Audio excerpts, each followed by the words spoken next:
Hello students, চলে এসেছি তোমাদের সামনে আমার আজকের নতুন ভিডিও নিয়ে। আমাদের আজকের এই ভিডিওর বিষয় 2025-এ যারা আইসিএসসি বোর্ড এক্সাম দিয়েছো, অর্থাৎ 2027-এ যারা ক্লাস 12 বোর্ড এক্সাম দিতে চলেছো ঠিক তাদের জন্য। অর্থাৎ তোমরা যারা ঠিক 11-এ উঠতে চলেছো তাদের জন্যই আমরা আমাদের আজকের বাংলা বিষয়টা নিয়ে হাজির হয়েছি। আমাদের এই বিষয়ের মধ্যে আমি আজকে তোমাদের যে সিলেবাস, বাংলার নির্দিষ্ট সিলেবাস, সেই সিলেবাসটা ঠিক কী সেটা যেমন বলবো, তার সঙ্গে তোমাদের বলে দেবো তোমাদের কোয়েশ্চেন প্যাটার্ন সম্পর্কে কিছু কথা। প্রথমেই বলি, তোমরা যেমন ক্লাস 10-এর বোর্ড এক্সাম দিয়েছিলে সেকশন এ এবং সেকশন বি, দুটো পর্যায় ছিল। এবারে ক্লাস 12-এও কিন্তু তোমাদের ঠিক তেমনই দুটো পর্যায় থাকবে। আর ক্লাস 10-এর বোর্ড দেওয়ার আগে তোমরা যেমন ক্লাস 9-এ কিছুটা পার্ট এবং ক্লাস 10-এ কিছুটা পার্ট করেছিলে, ঠিক তেমনভাবে 12-এর ক্ষেত্রেও কিন্তু ক্লাস 11-এ তোমরা সেই বোর্ডের কিছুটা পার্ট এবং ক্লাস 12-এ কিছুটা পার্ট করবে, এমনটাই এখনো পর্যন্ত কাউন্সিল থেকে ঠিক করা আছে। যদি নতুন কোনো পরিবর্তন আসে অবশ্যই আমাদের ভিডিওর থেকে তোমরা সেই খবর পেয়ে যাবে। সেই খবর নির্দিষ্ট সময় পাওয়ার জন্য অবশ্যই আমাদের এই চ্যানেলকে সাবস্ক্রাইব করে রাখবে এবং আমাদের বেল আইকনটি অবশ্যই প্রেস করে অল বাটন টিপে রাখবে। এবং আমাদের ভিডিও যদি ভালো লাগে অবশ্যই আমাদের ভিডিওকে শেয়ার করবে, ভিডিওতে একটা লাইক করবে। তাহলে চলো আমরা শুরু করি তোমাদের যে মূল বিষয় সে কথায়। সেকশন এতে তোমরা মোট 40 মার্কস এবং সেকশন বিতে 40 মার্কস ঠিক একইভাবে পাবে, যেমনটা ক্লাস 10-এ পেয়েছিলে। আমি সেকশন এর কথায় পরে আসছি, আগে তোমাদের সেকশন বির যে পাঠ্য বই সেই বিষয়টা নিয়ে কিছুটা কথা বলে নিই। তোমরা সেকশন বির জন্য তোমাদের তিনটে টেক্সট মোট কথা পড়তে হবে।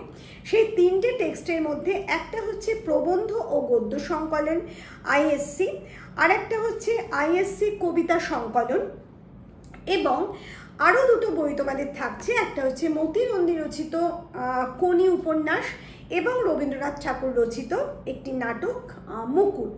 এই মুকুট এবং কোনির মধ্যে অল্টারনেট হয়, তোমাদের কোনো স্কুল নাটক করায়, কোনো স্কুল উপন্যাস করায়, সেটা স্কুল যেভাবে চুজ করে সেভাবেই তোমরা নেবে। এটা আমার সবসময় বলা, কারণ স্কুল যেটা করে সেটা যদি তোমরা নাও তাহলে স্কুলের ক্লাসগুলো তোমরা নিয়মিত করতে পারছো, সেখানে এক্সামগুলো ফেস করছো, এরপরে তোমাদের অনেকটা প্রিপারেশন কিন্তু হয়ে যাচ্ছে।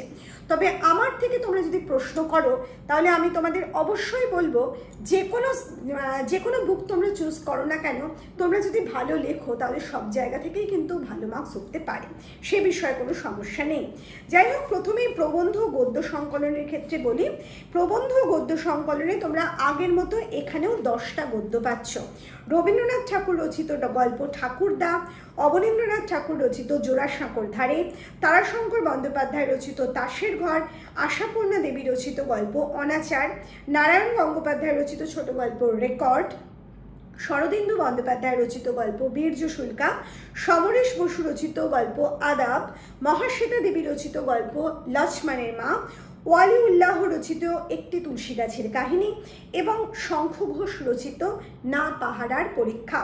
তোমরা ক্লাস 10-এ শঙ্খ ঘোষের কবিতা পড়েছিলে এবং এখন শঙ্খ ঘোষ রচিত না পাহারার পরীক্ষা এবং একটি কবিতাও তোমরা অবশ্যই পড়বে। আচ্ছা, আর এরপরে যে বইটি আছে সেটা হচ্ছে কবিতা সংকলন। এখানেও কিন্তু ক্লাস 10-এর মতো তোমাদের 10টা কবিতা পড়তে হবে।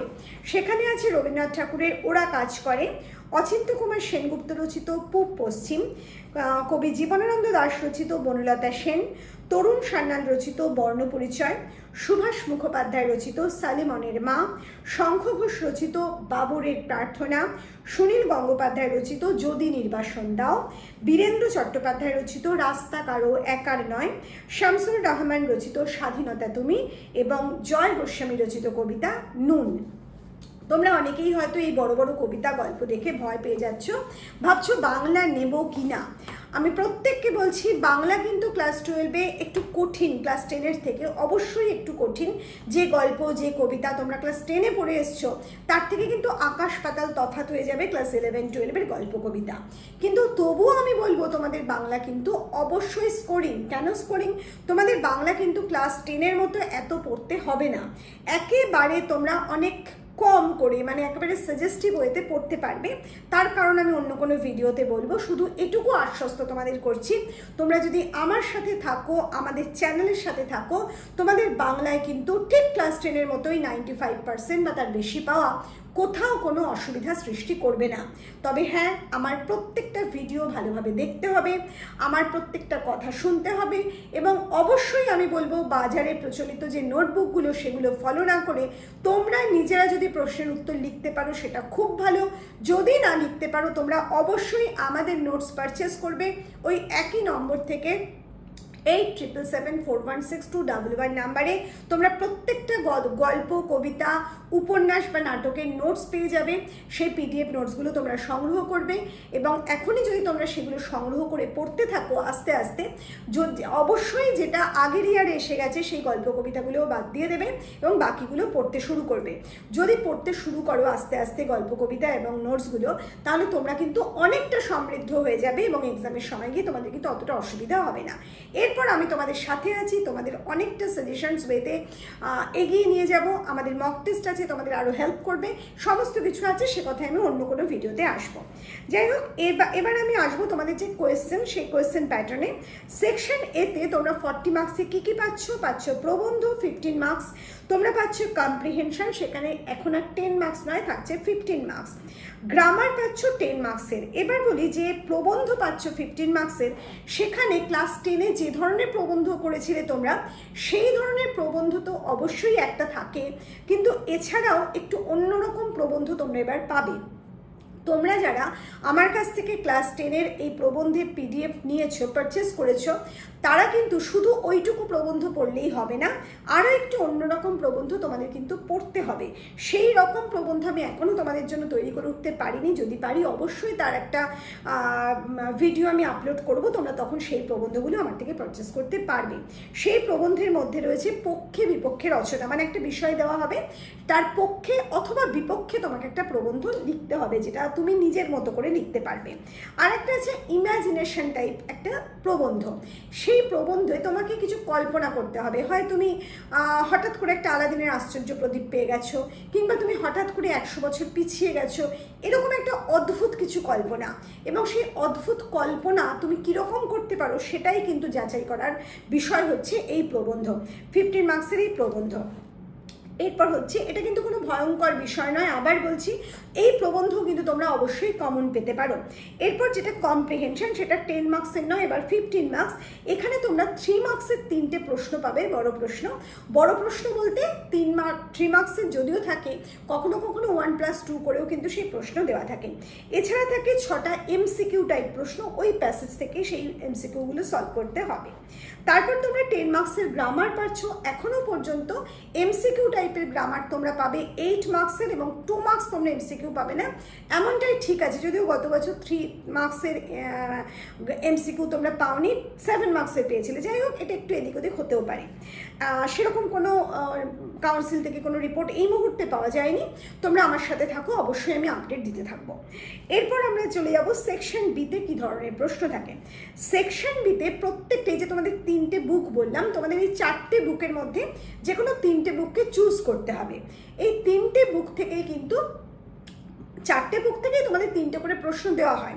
তোমরা যে 3টে বুক চুজ করছো, সেই 3টে বুকের মধ্যে থেকে তোমাদের টোটাল 4টে প্রশ্নের উত্তর লিখতে হবে।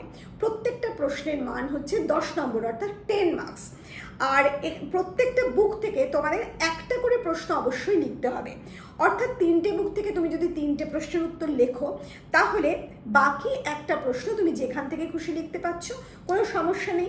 যেহেতু তোমাকে মিনিমাম একটা প্রশ্ন লিখতে হচ্ছে, মানে সব থেকে বেশি একটা প্রশ্ন লিখতে হচ্ছে একটা বই থেকে, সেই জন্য তোমাদের কিন্তু সাজেশন করে পড়াটা কোনো সমস্যার নয়। এবং সেই কারণেই আমি বলছি, ক্লাস 12-এ তোমাদের কিন্তু কোনো ভয়ঙ্কর বিষয় না। তোমরা যদি আগের বছরের বিষয়গুলো ফলো করো, তাহলে দেখবে যে আমি যে সাজেশন তোমাদের জন্য দিয়েছি লাস্ট মোমেন্টে, সেই সাজেশন কিন্তু একেবারে হুবহু মিলে গেছে, এবং অত্যন্ত কম, 5টা গদ্য 5টা পদ্য এরকম আমি দিয়েছি, কখনো 4টে দিয়েছি। এরকমও কিন্তু দিয়েছি, তার থেকে কিন্তু 3টেই কমন এসে গেছে, এমন ঘটনাও ঘটেছে। কাজে সে বিষয়ে কোথাও কোনো সমস্যা থাকবে না। আর এই যে 10 মার্কসের প্রশ্ন তোমরা পাবে, এই 10 মার্কস কিন্তু আগের বারের মতো 2+2+3+3 নয়, এবার হচ্ছে 2+2+1+5, কিন্তু সেটার মধ্যেও তফাৎ আছে। 3টে প্রশ্ন তোমাদের দেওয়া থাকে। ধরো গদ্য থেকে তোমরা 3টে প্রশ্ন পেয়েছো, সেক্ষেত্রে প্রথমে একটা প্রশ্ন দেওয়া থাকবে, সেখানে ওই ডিভিশনটা থাকবে, মার্কস ডিভিশনটা। কিন্তু বাকি যে দুটো প্রশ্ন দেওয়া থাকবে সেখানে কিন্তু মার্কস ডিভিশন থাকবে না, সরাসরি 10 মার্কস থাকবে। কিন্তু 10 মার্কস থাকলেও যে প্রশ্নগুলো থাকে অনেক সময় দেখা যায় সেখানে কিন্তু মার্কস ডিভিশনটা কাল্পনিক হয়ে যায়। তোমরা ওই প্যারাগ্রাফ করে করে আনসারটা লিখলে অবশ্যই মার্কসটাও কিন্তু ওইভাবে লেখার ওপরে পেয়ে যাবে। কাজে সেখানেও কোনো সমস্যার বিষয় নেই। তাহলে বিষয়টা, সিলেবাসটা, মার্কস ডিভিশনটা তোমরা আশা করি বুঝতে পেরেছো। আমরা খুব তাড়াতাড়ি অন্য কোনো ভিডিওতে তোমাদের এই ক্লাস 11-এর অন্যান্য পর্যায়ক্রমগুলো নিয়ে আলোচনা করব।